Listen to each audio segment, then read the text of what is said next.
एक जमींदार था। एक उसकी घरवाली थी। घर में दो जने ही थे। जमींदार खेत में काम करता था और उसकी पत्नी घर का काम करती थी। पति पत्नी दोनों ही गर्म स्वभाव के थे। थोड़ी थोड़ी बात पर दोनों में ठन जाती थी। कभी कभी तो घरवाली का बना बनाया खाना भी बेकार हो जाता था। एक दिन घरवाली अपनी रिश्तेदारी में गई। वहां उसे एक बुजुर्ग औरत मिली।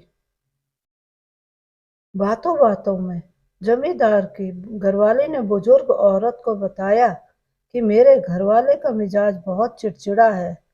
वे जब तब मेरे से लड़ते ही रहते हैं। कभी कभी इससे हमारी बनी बनाई रसोई बेकार चली जाती है। बुजुर्ग महिला ने कहा, यह कोई बड़ी बात नहीं है। ऐसा तो हर घर में होता रहता है। मेरे पास इसकी एक अचूक दवा है।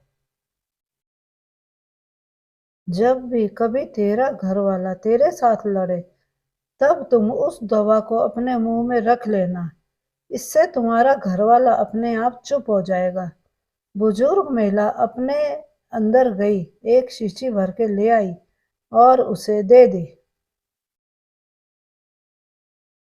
जमींदार की घरवाली ने घर आकर दवा की परीक्षा करनी शुरू कर दी। जब भी जमींदार उससे लड़ता था, वह दवा मुंह में रख लेती थी। इससे काफी असर दिखाई दिया। जमींदार का लड़ना काफी कम हो गया था। यह देखकर वह काफी खुश हुई। वह खुशी खुशी बुजुर्ग महिला के पास गई और कहा, आपकी दवाई तो कारगर सिद्ध हुई है। आपने इसमें क्या क्या डाला है, जरा बता देना। मैं इसे घर में ही बना लूंगी। बार बार आना जाना मुश्किल हो जाता है। इस पर बुजुर्ग महिला ने जवाब दिया कि जो शीशी मैंने तुम्हें दी थी, उसमें शुद्ध जल के सिवाय कुछ भी नहीं था। तुम्हारी समस्या का हल तो तुम्हारे चुप रहने से हुई है। जब तुम दवा यानी कि पानी को मुंह में भर लेती थी, तो तुम बोल नहीं सकती थी और तुम्हारी चुप्पी को देखकर तुम्हारे घरवाले का क्रोध भी शांत हो जाता था। इसी को एक चुप सौ सुख कहते हैं।